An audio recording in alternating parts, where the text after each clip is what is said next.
ആലുവയിലെ തോട്ടക്കാട്ടുകര വസതിയിൽ മരിച്ചു കിടക്കുമ്പോ ആ നാട്ടിലെ പള്ളി പ്രസിഡന്റ് പറയുകയാണ്, കോയാ ഉസ്താദ് മരിച്ച വാർത്ത കേട്ട് ഞാൻ ഓടിച്ചെന്നു. ആ മനുഷ്യൻ മരിച്ചു കിടക്കുന്നത് കണ്ടപ്പോ എനിക്ക് മരിക്കാൻ കൊതി തോന്നിപ്പോയെന്ന്. ജീവിച്ചിരിക്കുന്ന ആള് പറയുകയാണ്, ഇത് സഹാബത്തിന്റെ കടയല്ല. ഇന്നലെ വരെ ഈ തിരുവനന്തപുരത്ത് ജീവിച്ചിരുന്ന എന്റെ പ്രിയപ്പെട്ട ഗുരുനാഥനാണ്. മരിച്ചു വീടിന്റെ ഉമ്മറപ്പടിയിൽ ആലുവ തോട്ടക്കാട്ടുകര വീട്ടിൽ കിടക്കുമ്പോ ഉസ്താദ് താമസിച്ച നാട്ടിലെ മഹലിന്റെ പ്രസിഡന്റാണ് പറയുന്നത്, കോയാ ഉസ്താദ് മരിച്ചെന്നറിഞ്ഞ് പോകുമ്പോ ആ മനുഷ്യന്റെ മുഖം കണ്ടപ്പോ അപ്പൊ തന്നെ മരിക്കണമെന്ന് എനിക്ക് തോന്നിപ്പോയി. കാരണം ഉസ്താദ് സുന്നത്തിന് പ്രാമുഖ്യം കൊടുത്ത ആളാണ്.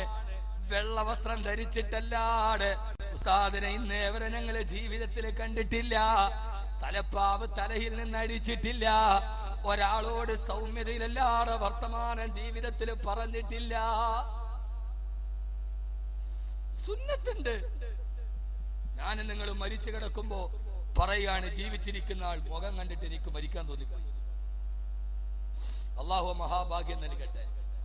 പറ അല്ലാഹു മഹാഭാഗ്യം നൽകട്ടെ. അല്ലാഹു ആ മഹാഭാഗ്യം നൽകട്ടെ. മൂന്നെണ്ണവും കൂടെ പറയുമ്പോൾ നമ്മുടെ ജീവിതത്തിന്റെ പ്രധാനപ്പെട്ട ഭാഗമാകും. എന്നിട്ട് സ്വലാത്ത് ചൊല്ലി നമുക്ക് പിരിയാം. സഹോദരങ്ങളെ, ഇതാണ് ജീവിതം, ഇതാണ് ജീവിതം. ഫോൺ കമ്പി ലെറ്റർ മുഴുവനും നിലച്ചില്ലേ, അവർക്കുള്ള ഹാലറിയാത്തത് അത്ഭുതമല്ലേ. ഈ ദുനിയാവിൽ കിട്ടേണ്ട ഏറ്റവും വലിയ മഹാഭാഗ്യമേടാ. മറ്റുള്ള ഹൃദയത്തിന് നമുക്കൊരു സ്ഥാനമുണ്ടാവണം. നാളെ നമ്മൾ മരിച്ചിട്ട് വീട്ടിൽ കിടക്കുമ്പോ പള്ളിയുടെ മുമ്പ് 10,000-കണക്കിന് ആളുകൾ മയ്യത്ത് നിസ്കരിക്കാൻ ഒരുമിച്ച് കൂടണം. അല്ലാഹു തൗഫീഖ് നൽകട്ടെ. പറ അല്ലാഹു തൗഫീഖ് നൽകട്ടെ. അല്ലാഹു തൗഫീഖ് നൽകട്ടെ. അങ്ങനെ ഒരു കാര്യം, പള്ളിക്ക് വേണ്ടി ഖിദ്മത്ത് ചെയ്യുക, വഅ്ള് വെക്കുക.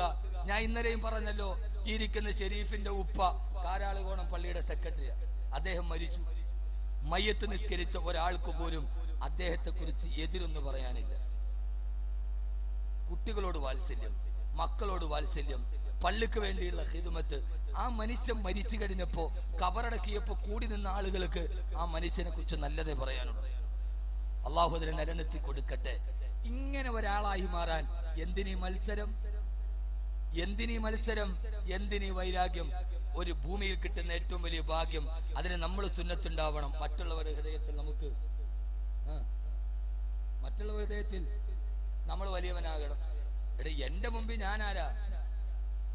ഞാൻ വലിയ മഹാൻ ആരെടുക്കല്? ഇന്നലെ ആളുകളൊക്കെ പറഞ്ഞു 5 മിനിറ്റ് കൊണ്ട് മഴ മേപ്പോട്ട് പോയി. വേറെ വല്ലവരാണ് ഞാൻ ഖദ്ദസല്ലാഹു സിർറഹുൽ അസീസ് ആയാലും. അതിപ്പോ എനിക്കെന്താ പറയാൻ പാടില്ലാത്ത? ഞാൻ തന്നെ പറയാ, ഞാൻ ഇത്രയും വലിയ മഹാനാകുന്നു ഞാൻ തന്നെ കരുതിയിരുന്നില്ല എന്ന് ഞാൻ തന്നെ പറഞ്ഞിട്ട് കാര്യമുണ്ട്. ഞാൻ ഇത്രയും വലിയ മഹാനാകുന്നു ഞാൻ തന്നെ കരുതിയില്ല എന്ന് ഞാൻ തന്നെ പറഞ്ഞിട്ട് കാര്യമില്ലല്ലോ. അടുത്തേക്കുന്ന ആൾ എന്ത് ചെയ്യണം? പറയണം. ആ രീതിയിൽ ഒരു ഹൃദയത്തിന്റെ ഉള്ളിൽ ഒരു സ്ഥാനമുണ്ടാവും. ആ സ്ഥാനമുണ്ടാകുമ്പോഴാണ് ആ മനുഷ്യൻ, ഹനീഫ ഹജി എന്ന് പറഞ്ഞ മനുഷ്യൻ മരിച്ചു. അദ്ദേഹത്തെ കുറിച്ച് പറയാൻ, അദ്ദേഹം പള്ളിക്ക് ഖിദ്മത്ത് ചെയ്ത ആളാ. മോനെ, ഇത് ചാനൽ സൗണ്ട്സിന്റെ റിയാസൊക്കെ ഒത്തിരി കഷ്ടപ്പെട്ടിട്ടുണ്ട്. ഇതിന് എന്തിനാ വഅ്ള് വെക്കുന്നത്? ചിലര് പരിഹസിക്കും. മോനെ, നാളെ ഇവൻ മരിച്ചാൽ ഈ പുൽക്കൊടി പോലും അവന് വേണ്ടി തസ്ബീഹ് ചെയ്യും. നാളെ പറയും അവൻ എത്രയോ നല്ലവനായിരുന്നു. അതുകൊണ്ട് സഹോദരങ്ങളെ, ഒരു ദിവസമുണ്ട്. ആ ദിവസം വരുന്നതിന് മുമ്പ് എല്ലാ വർത്തമാനങ്ങളും വിശേഷങ്ങളും മേൽവിലാസങ്ങളും എല്ലാ പേരും പെരുമയും പ്രശസ്തിയും പ്രൗഢിയും പാരമ്പര്യവും തറവാടിത്വവും എല്ലാ ഗർവം അവസാനിക്കും. ഫോൺ കമ്പി ലെറ്റർ മുഴുവനും നിലച്ചില്ലേ, അവർക്കുള്ള ഹാലറിയാത്തതത്ഭുതമല്ലേ. ഇന്ന് എന്നെ കുറിച്ചറിയണമെങ്കിൽ ഒരു ഡേറ്റ് ചോദിക്കണം എന്നോടോ, നൗഷാദ് ബാക്കവിയോടോ ഒരു ഡേറ്റ് ചോദിക്കണം. ഉസ്താദിനെ കുറിച്ചറിയണം. എന്റെ ഫോൺ നമ്പറിൽ വിളിച്ചാൽ ചിലപ്പോ എന്റെ ഡ്രൈവർ അനസ് ഫോൺ എടുക്കും, അല്ലെങ്കിൽ അബു എടുക്കും, അല്ലെങ്കിൽ അൻസിലെടുക്കും. ഉസ്താദ് എവിടെയെന്ന് ചോദിച്ചാൽ പറയും, ഒന്നുകിൽ വീട്ടിലുണ്ട്, അല്ലെങ്കിൽ പള്ളിയിലുണ്ട്, അല്ലെങ്കിൽ ഒറ്റപ്പാലത്തുണ്ട്, നിന്റെ സമയത്ത് വന്നാൽ കാണാം. ഏത് സമയത്ത് ഞാൻ എവിടെയാ, എന്റെ അവസ്ഥ എന്താണെന്നറിയണമെങ്കിൽ അവരോട് വിളിച്ചു ചോദിച്ചാൽ മതി. എന്റെ കുട്ടികൾ ഇതിന്റെ കൃത്യമായ മറുപടി പറയും. പക്ഷേ നാളെ എന്നെ കൊണ്ടുപോയി കാലാളികോണത്തെ പള്ളിയുടെ കബറിനുള്ളിലാക്കി എന്റെ വീട്ടിൽ എന്നെ കാണാൻ വരുന്നവരോട് ഭാര്യ ചിലപ്പോ പറയും, ഉസ്താദ് ഇവിടെയില്ല, വാതിന് പോയിരിക്കുക. വ്യാഴാഴ്ചവരും, അവൾക്കും പറയാൻ വിശേഷങ്ങൾ അറിയാം. പക്ഷെ അതിന്റെ തൊട്ടടുത്തുള്ള പള്ളിക്കാട്ടിൽ എന്നെ അടക്കി. ഞാൻ ആരടി മണ്ണിനുള്ളിലാ. ആദ്യത്തെ ദിവസം ഞാൻ മരിച്ചതറിയാതെ ഒരാള് ഫോണിൽ വിളിച്ചിട്ട് എന്റെ ഡ്രൈവർമാരോട് ഉസ്താദ് എവിടെയെന്ന് ചോദിച്ചാ അവര് ജീവിക്കുന്നതിന്റെ തൊട്ടടുത്തുള്ള പള്ളിക്കാട്ടിന്റെ ഉള്ളിൽ ഞാൻ കിടക്കുന്നുണ്ട്. എന്റെ ഡ്രൈവർമാര് നിൽക്കുന്ന എന്റെ വീടിന്റെ തൊട്ടുപുറകില് പള്ളിക്കാടാ. എന്റെ ഭാര്യ എവിടെയുണ്ട്, എന്റെ മക്കൾ എവിടെയുണ്ട്, തൊട്ടടുത്ത പള്ളിക്കാട്ടിന്റെ ഉള്ളിൽ ഞാൻ കിടക്കുന്നുണ്ട്. പക്ഷെ എന്റെ ഭർത്താവിന്റെ അവസ്ഥ പറയാൻ ഉസ്താദ് ഇന്നടുത്താണ്, ഖബറിന്റെ ഉള്ളിൽ ഈ അവസ്ഥയിലാന്ന് പറയാൻ ആ കുട്ടികൾക്ക് പിന്നെ കഴിയില്ലല്ലോ. കാരണം എന്താ, ഫോൺ കമ്പി ലെറ്റർ മുഴുവനും നിലച്ചില്ലേ. അവർക്കുള്ള ഹാലറിയാത്ത അതത്ഭുതമല്ലേ. സിംഹാസനത്തിനു ചുറ്റി നിന്നവരല്ലേ. പിടിമണ്ണ് വാരിയെറിഞ്ഞതത്ഭുതമല്ലേ. രാവിലെ മുതൽ വൈകുന്നേരം വരെ പാതിരാ സമയത്ത് വാഹനം ഓടിക്കുമ്പോ ഒരു പോറൽ പോലും ഏൽപ്പിക്കാതെ പാതിരാത്തിൽ എന്റെ ഡ്രൈവർമാര് വാഹനം ഓടിക്കാറുണ്ട്. കാരണം എന്താ, ഇന്ന് അങ്ങകല മലപ്പുറം ജില്ലയിലെ കരുവാരക്കുണ്ടിൽ നിന്ന് എന്നെ കാണാൻ ഇന്നൊരു ഫാമിലി എന്റെ വീട്ടിലെത്തി. അവരുടെ ഒരു മകനുണ്ട്, 9 വയസ്സേ പ്രായമുള്ളൂ. ആ പൊന്നുമോൻ എപ്പോഴും കാസറ്റ് കേൾക്കുന്ന പൊന്നുമോനാ. അവൻ എന്റെ ഡ്രൈവർ അനസിന്റെ അടുക്കൽ ചെന്നിട്ട് ആരും അറിയാതെ പറഞ്ഞു, രാത്രിയിൽ വാഹനം ഓടിക്കുമ്പോ സൂക്ഷിച്ചോടിക്കണേ, ഉറങ്ങല്ലേ, ഉസ്താദിനൊരു അപകടവും വരാതെ നോക്കണേ. ഞാനിതിപ്പോ പറയാൻ കാരണം എന്റെ മകനല്ല, മലപ്പുറം ജില്ലയിലെ കരുവാരക്കൊണ്ടുള്ള 9 വയസ്സുകാരൻ എന്നോടല്ല, ആരുമില്ലാതെ എന്റെ ഡ്രൈവറിനോട് പറഞ്ഞതാണ്, ഉറക്കമളച്ചാട് ഉറങ്ങാതെ വണ്ടി ഓടിക്കണേ, ഉസ്താദിനൊരു അപകടവും വരുത്തല്ലേ. 9 വയസ്സുള്ള പൊന്നുമോ പറയുമ്പോ ആ സ്നേഹിച്ചവരൊക്കെ എന്റെ മുമ്പിൽ സ്നേഹിച്ചവരാ. നാളെ ഞാൻ മരിച്ചാൽ പിടിമണ്ണ് വാരിയെറിയുന്നത് അവരാണ്. അതുകൊണ്ട് സഹോദരങ്ങള്, ഈ ജീവിതത്തിൽ നിന്ന് വിട പറഞ്ഞു പോകുമ്പോ മറ്റുള്ളവരുടെ ഹൃദയത്തിനൊരു സ്ഥാനം കിട്ടിയ മയ്യത്ത് നിസ്കരിക്കാൻ പാഞ്ഞു വരില്ലേ. സന്തൂക്ക് കട്ടിലിന്റെ പുറകിൽ ആളുണ്ടാവില്ലേ. ലാ ഇലാഹ ഇല്ലല്ലാഹ്, ലാ ഇലാഹ ഇല്ലല്ലാഹ് എന്ന് പറയാൻ ആയിരക്കണക്കിന് വിശ്വാസികൾ ഉണ്ടാവില്ലേ. അല്ലാഹു തൗഫീഖ് നൽകട്ടെ. ഈ 10-18 വർഷം പറഞ്ഞിട്ട് അഹമ്മദ് കബീറിന് കിട്ടിയതെന്താ? കിട്ടിയതിൽ ഏറ്റവും വലിയ സൗഭാഗ്യം ധാരാളം കിട്ടിയിട്ടുണ്ട്. നാളെ മരിച്ചെന്ന് കേട്ടാൽ മയ്യത്ത് നിസ്കരിക്കാൻ നിങ്ങളിൽ ഒരാൾ വരുമല്ലോ, 1000 കൂടുമല്ലോ. അതിനെന്ത് ചെയ്യണം? ജീവിതത്തിൽ പരമാവധി സൽക്കർമ്മങ്ങൾ ചെയ്യണം. നാളെ മരിച്ചാലും ഒടുങ്ങാത്ത സൽക്കർമ്മങ്ങൾ ചെയ്യണം. എന്റെ പ്രിയപ്പെട്ട സഹോദരങ്ങളെ, പള്ളിക്ക് വേണ്ടി, മദ്രസക്ക് വേണ്ടി, യതീംഖാനക്ക് വേണ്ടി, ഹിഫ്ള് കോളേജിന് വേണ്ടി പരമാവധി ചെയ്യാൻ കഴിയുന്നതൊക്കെ ചെയ്യണം. അടുത്ത 3 കാര്യം കൂടി പറയുന്നതിന് മുമ്പ് എന്റെ സഹോദരങ്ങളോട് ഓർമ്മിപ്പിക്കുകയാ. കാസർഗോഡ് മുതൽ തൃശ്ശൂർ വരെയുള്ള പള്ളിക്കോലാകളിൽ തലയിൽ കിടക്കുന്ന തലപ്പാവടിച്ചിട്ട് പള്ളിയുടെ മുറ്റത്ത് വിരിച്ചിട്ട് അതിൽ വീണ് കിടക്കുന്ന ചില്ലറ നാണയത്തൊട്ടുകൊണ്ട് സമസ്ത കേരള ജമിയത്തുൽ ഉലമയ്ക്ക് വേണ്ടി മദ്രസ തുടങ്ങിയ ആളാണ് ബഹുമാനപ്പെട്ട സയ്യിദ് അബ്ദുറഹ്മാൻ ബാഫഖി. ആരാട് സമസ്തക്ക് വേണ്ടി കാസർഗോഡ് മുതൽ തൃശ്ശൂർ വരെ തലപ്പാവരിച്ചിട്ട് പള്ളിയുടെ മുമ്പിൽ വിരിച്ചിട്ടിട്ട് നാണയത്തൊട്ടുകൊണ്ട് മദ്രസ പണിത ആളാണ് സയ്യിദ് അബ്ദുറഹ്മാൻ ബാഫഖി.